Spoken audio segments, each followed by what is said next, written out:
Hi guys, welcome back to my channel if you've been here before, and if you're new, I really hope you like what you see and subscribe. I hope you love this channel, you love what you see, and you join the family. Like I always say, this family is just beautiful, loving, supportive, all the good stuff.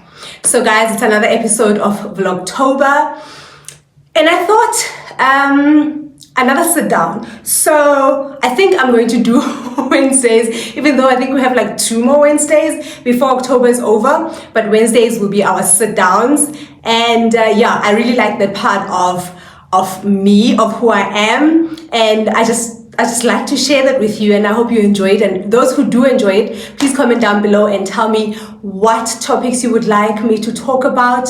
Just give me ideas, guys. It would be very nice to hear from you and what you would like to see from me going forward in terms of sit downs. I will incorporate them every now and then, and let's see how it goes. So today, I thought, let me talk about this topic that I'm going to talk about it because it's something that I've personally experienced, and I recently had like an awakening. I want to say it wasn't like an instant awakening. It's something that was happening gradually, but very recently I got like a real awakening and a real understanding.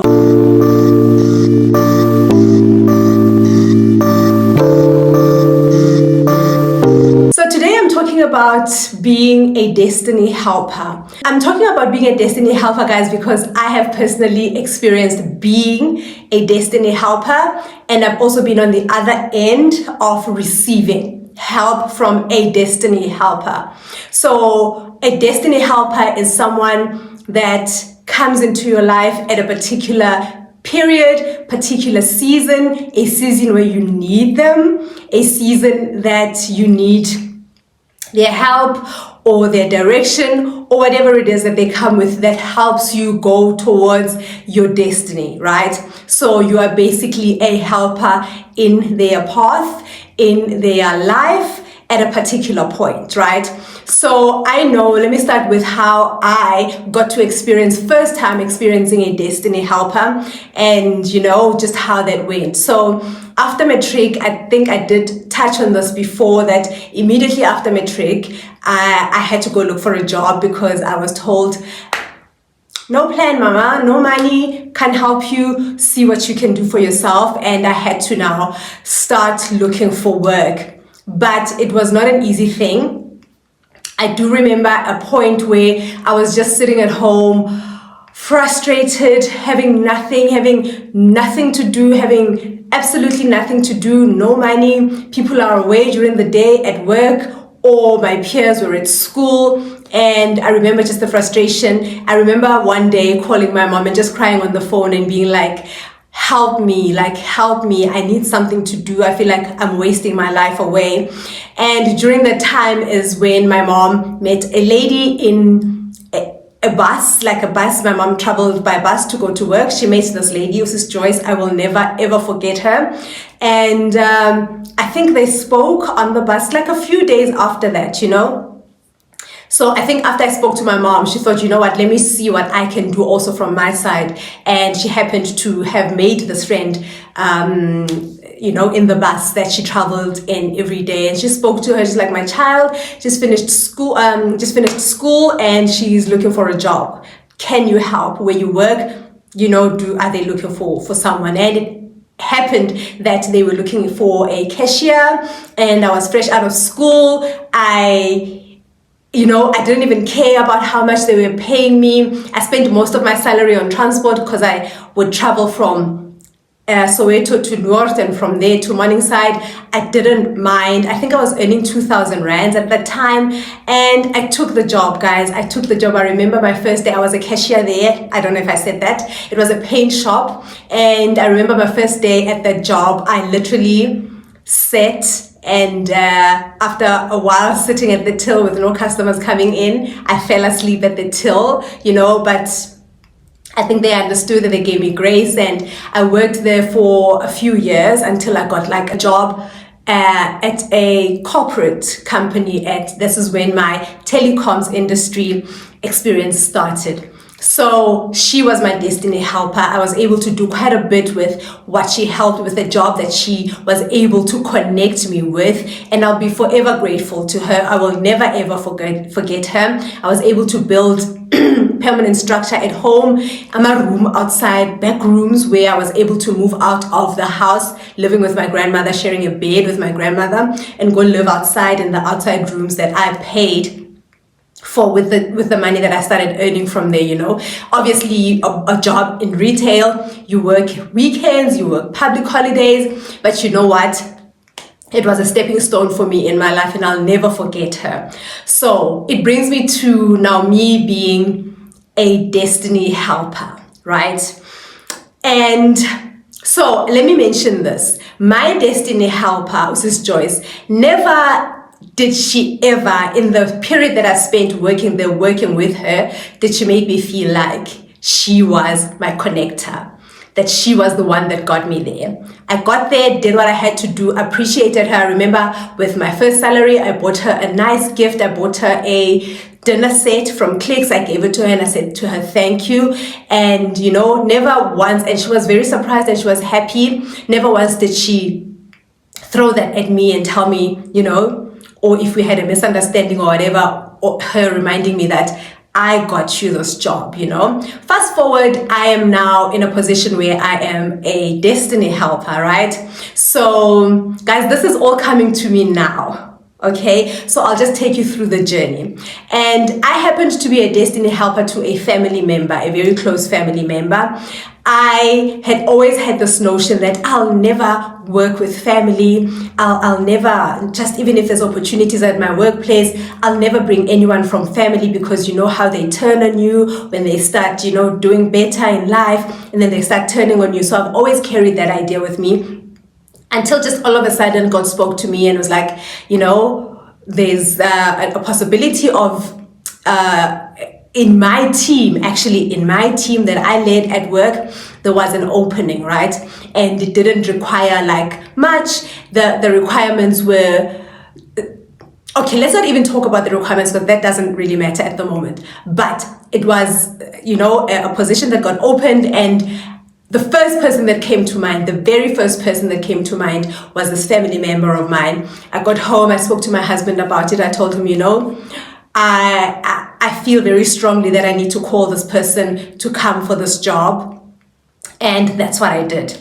I spoke to my boss. I, you know, made the connection. He came for the interview. I made sure that I sit in the interview with him, make sure that he gets this job, right? He gets it. And by the end of the day, he had gotten the job, and I was his direct manager, and we worked. But guys, from the onset, things did not go as I expected. I had very wrong expectations of him based on what I was put in a position to do for him. I had a lot of expectations. I expected him to thank me, right? A special thank you. I expected somewhat his mom to thank me, a special thank you for connecting this person to the job. That did not happen, to an extent where I ended up having to ask for a thank you, right? Even the thank you that I got was still like a nonchalant thank you, nothing big, nothing major, like you didn't do much for me. It did not sit well with me for a very long time, and we ended up just coexisting, basically, you know, coexisting. We worked, we were fine, everything was okay, until I ended up leaving the company. He still worked there, still works there, and it opened up, you know, it was a good job. It was his first job, and it was a good job that paid well, you know, and I was the problem in this whole acrimony, guys. I had expectations of being worshipped, you know, I had expectations of being thanked. I expected him everywhere he goes. Okay, I'm exaggerating, but for him to, you know, sing my praises, thank me every now and then when he sees me. I mean, I'm just trying to paint a picture of the kind of expectations that we might have sometimes of people, not understanding the position that we are put in, because sometimes we think that we do things because of our own capabilities, but it's actually God just using you in someone else's path, you know. So I was his sis Joyce in his path. I was the stepping stone for him in life. God just used me. I was an instrument, but I failed to see that, and I had a lot of resentment in my heart for a very long time, because I was thinking he's not even appreciative, you know. I mean, obviously you do have expectations. You're human. You will want thank yous, but I feel like I did take it to the next level, because a little bit of resentment was felt in my heart, and I felt justified, because I felt like, I got you here, you need to thank me, or you need to worship the ground that I walk on type attitude, you know. And only recently did I get to understand that I was only a destiny helper. That is all that I was in his path. He doesn't owe me anything. He owes God everything. And he did not worship the ground that I walk on, because I was a connector. I was just an instrument and a short little, like I played a small little part in his life and his future.